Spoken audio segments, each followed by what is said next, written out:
Good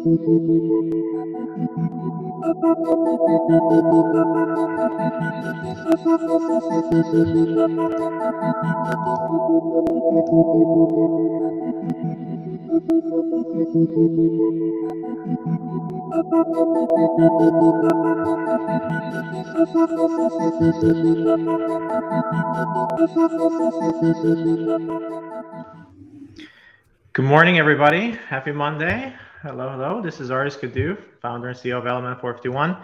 And as always, it's my co-host, Erin Newton. Hello, Erin. Hi, Ardis. How are you? Doing great. Doing great. Hope your weekend was great. It was good. I was supposed to clean out my daughter's playroom, and I just procrastinated and did not. So I didn't have to clean it. So that was good.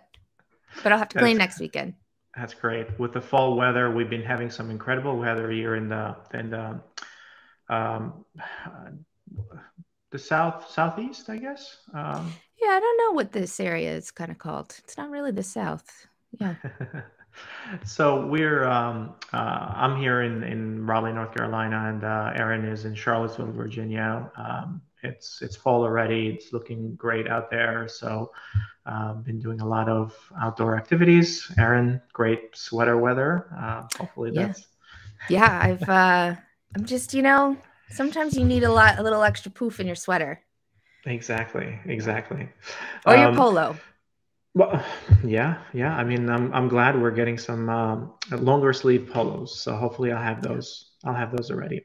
Well, today we wanted to kind of dive right into it, and we want to continue our conversation from last week as we talked about engaging with students. And this week we want to talk a little bit more about, well, how do you automate that? Erin, what are you thinking about our continuity for the theme this week? Sure. So last week we talked a lot about the content involved in building relationships with students. And I'm a content person, and so that is near and dear to my heart. But as I have been in digital marketing, I've really started to embrace more the process of orchestrating campaigns and also other things you can do with your technology to the things you used to do manually to just make them automated. And it all goes back to the same thing of nurturing those relationships. So I've asked artists to pick out 3 of our kind of best looks at how do you automate something that you might be doing manually or never really thought about you could automate. And we're going to take a look at it from the beginning. Somebody is coming in as a potential prospect when they've actually submitted their application, and then at the end, somebody who's a student. So, Ardis, you want to give us our first example?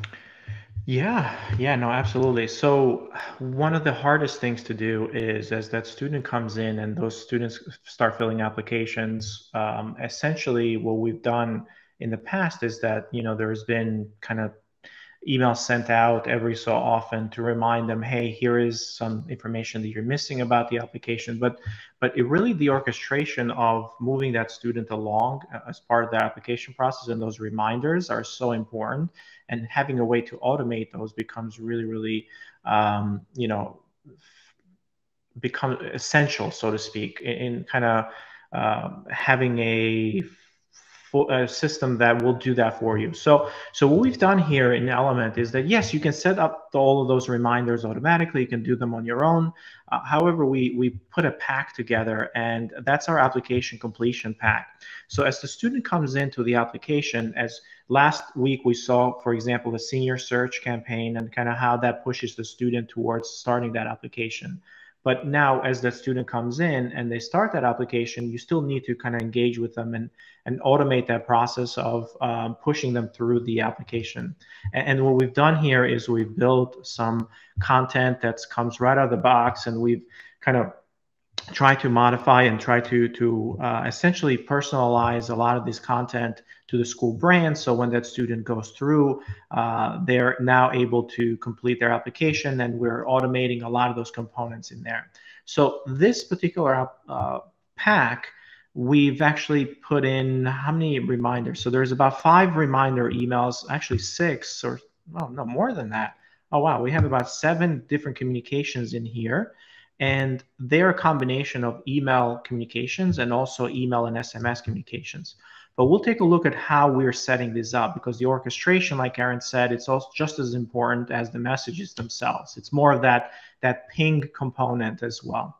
So we can install this one, but I've gone ahead. It's very easy to install. Essentially, we can say, okay, which application do we want to pick? Who do we want to send this information from? And that's it. That's essentially it. But rather than me just installing that right now, I've already gone ahead and installed that pack. And here it is. So it's put together a few different messages. The first one that we're going to look into is actually, I want to take a look at this email 5, which is an SMS and reminder, just to see how this is done, right? So let's take a look and edit that communication really, really quick. And as we go in here, one of the things that we've done is we have this complete my application, and essentially that now takes you to an auto login URL. So it automatically logs that person in through a magic link. We talked about that before. Essentially, we want to remove as many barriers as possible from that student kind of going back into that application. So we're giving these magic links. And the other part that we've done in here is we have added the same thing, but now it's on an SMS message. So when this goes out, it gives them a link directly to that SMS. So they can go in and click from their phone. You'll be surprised how many students are completing their applications from their phone. Obviously, you need a mobile-friendly application, which Element451 is, and you're going to go directly in that application and start completing it. So this is one of the communications that we put together, and you can see that it's very short, very to the point. It has all the different components of a great email with very little copy and personalized in here as well. Now let's go back here and take a look at the orchestration of this, because it's not just that email, but the orchestration is really important. So what we have here is workflows, and that's what we use in Element. We use rules and workflows to kind of handle that. So the first thing that we're going to see is that as soon as that person kind of enrolls or starts that application, they're automatically enrolled in this workflow. And then what happens is that we wait, in this case, for 3 hours to see if they've finished it. And if they haven't finished it, then we kind of check to make sure, are they still part of that started application segment that's created. Then we kind of push that communication to them, right?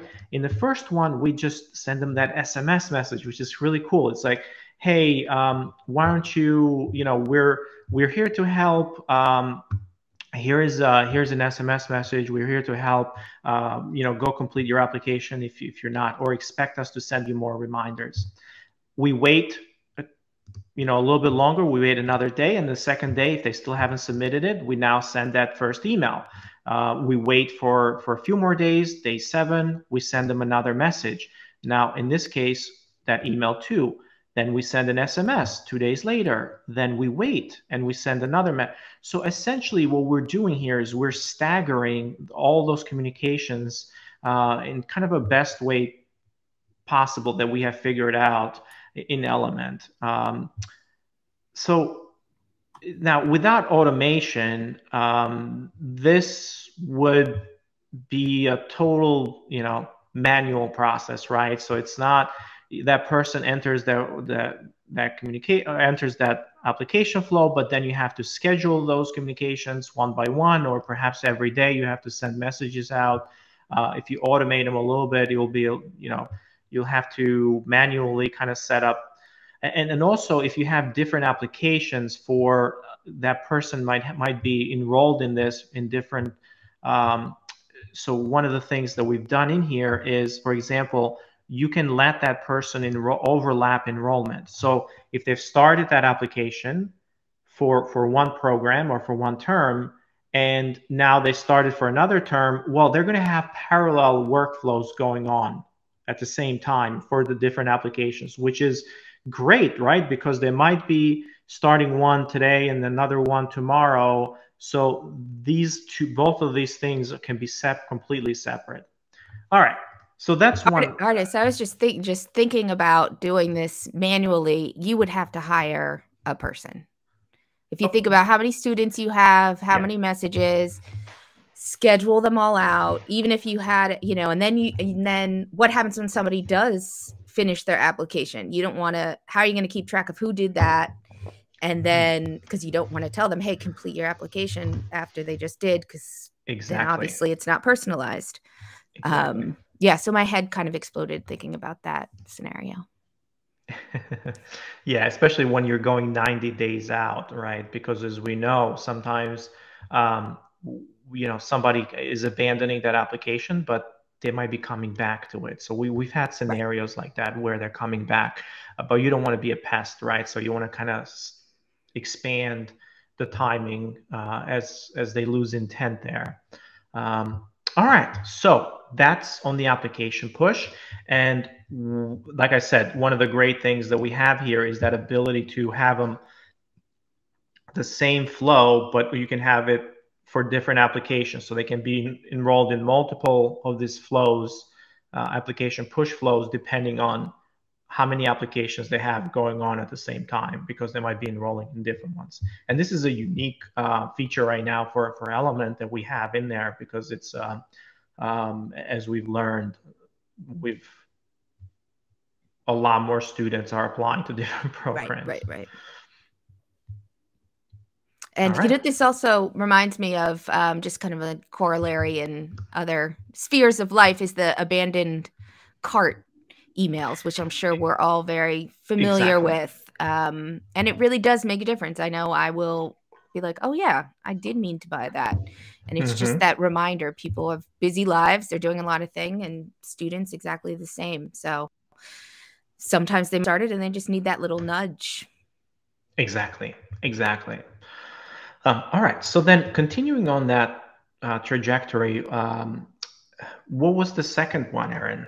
You want to give a little context about it? Sure. Well, we had territory assignments. Yes. So connecting students with a counselor. How can we automate that again so that somebody doesn't need to be there sitting at their desktop just waiting for some student to come in and then assign them? Yeah. So that's a great one. So one of the things that we have in Element is this idea of rules, and rules get evaluated every single time that something changes on that person. So it can be something that keeps going on and on and on. And one of those rules is around territory management.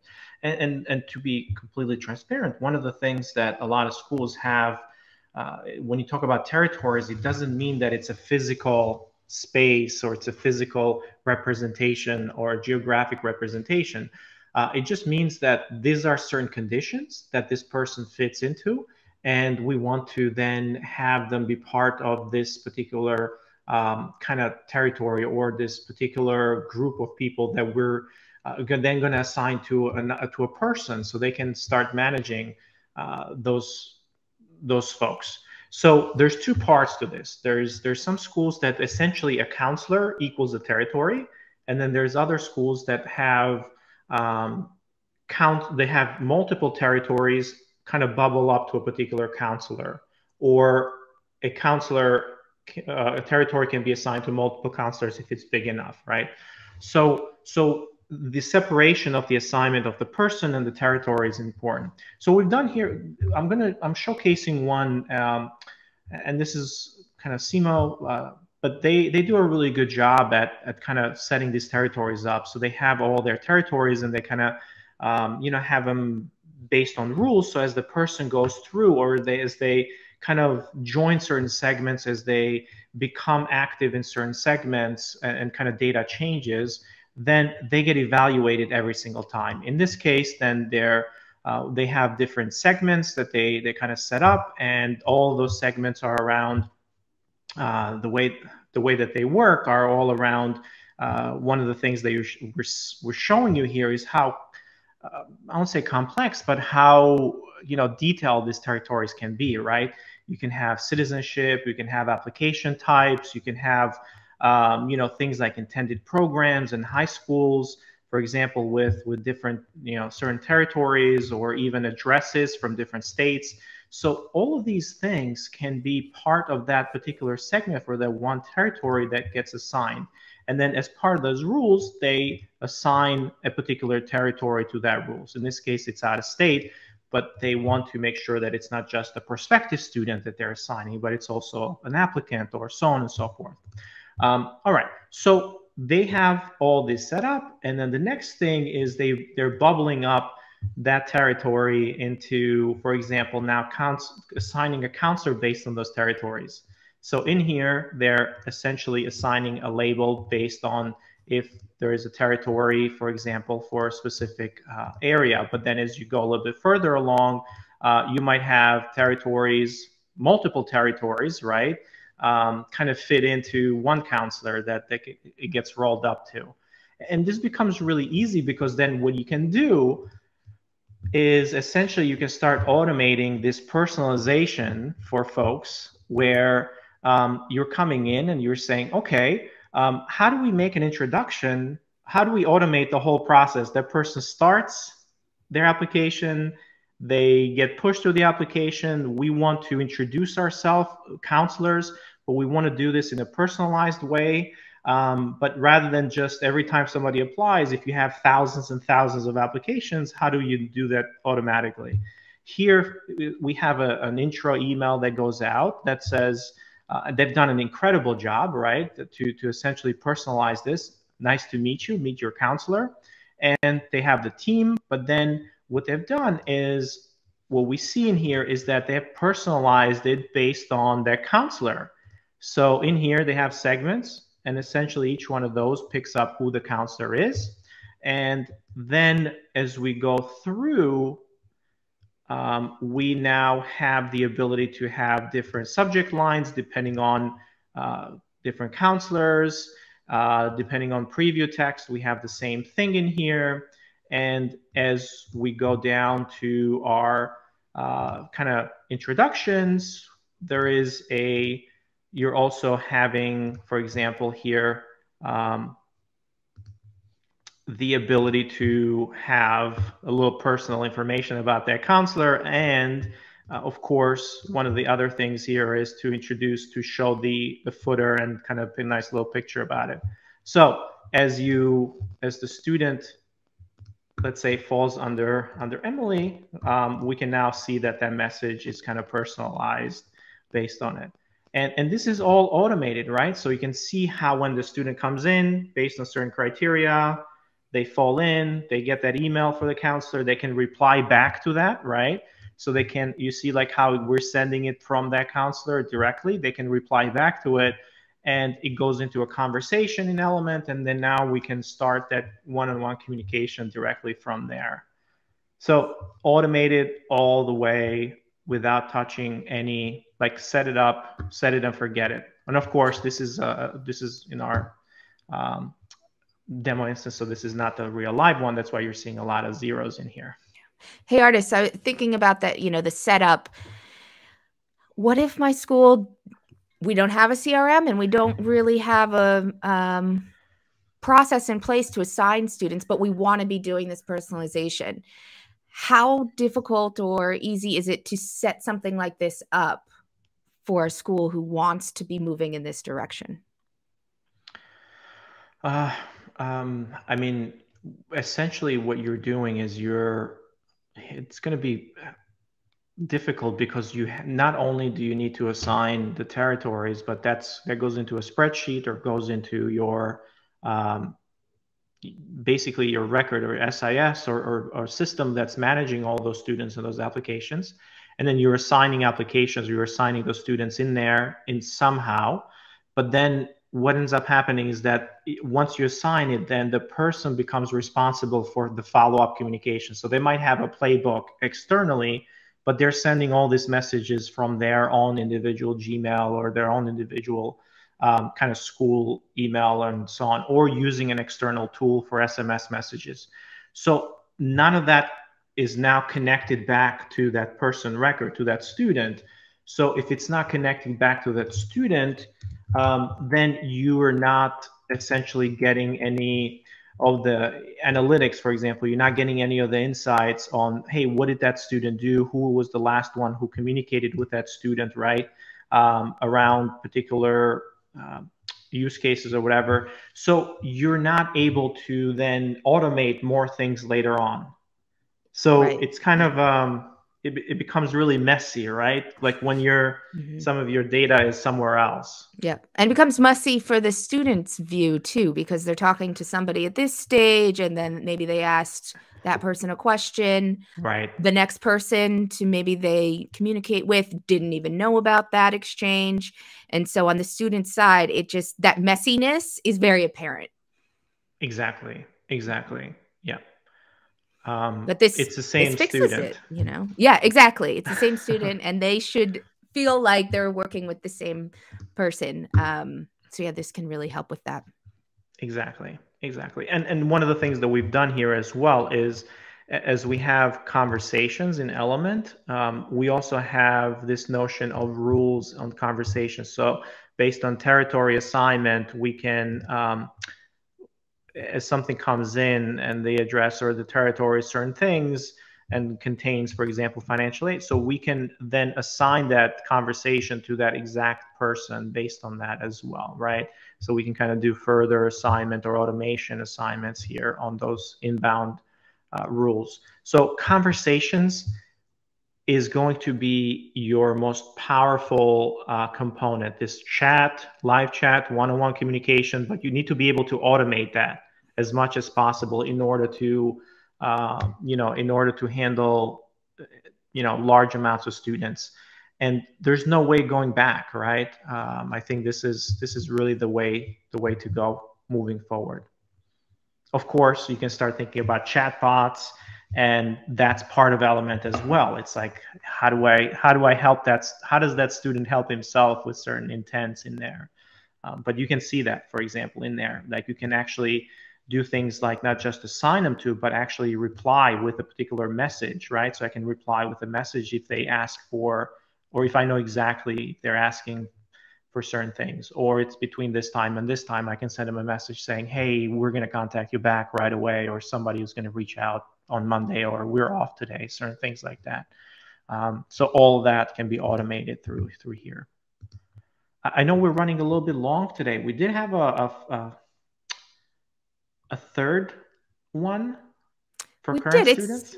It's kind of a fun one. I think we could show it pretty Yeah. quickly. Works for current students and many other folks that you might want to let them know you're thinking about them. So we have this really interesting pack in here, this automation that we have, and essentially everybody wants to do happy birthdays, and this is the one that's used quite a lot in Element, and every school essentially does it, and it's for every kind of audience, right? So it's not just for prospective students, but and it's really funny when you send a happy birthday message, the engagements that we get back, the thank yous to that school are a lot more than the engagements that you would have for any type of other communication. So, you know, it's it's one of those where it's not asking about anything. It's just acknowledging something, congratulating or saying a happy birthday, celebrating that day. And so we made it really easy, right? We made it really easy to set up. And there was some, because of the way birthdays work, it's obviously you can't just code that once in there, but every day our system figures out whose birthday it is, and then it triggers off those conversations or those rules. So what we've done here is essentially now you can pick, say, okay, I want to pick, pick a color, or I want to pick an image style, I want to pick whatever kind of happy birthday image I want to send out, and also I want to specify who am I sending it from? And once you do that, it's very easy to send out this message, right?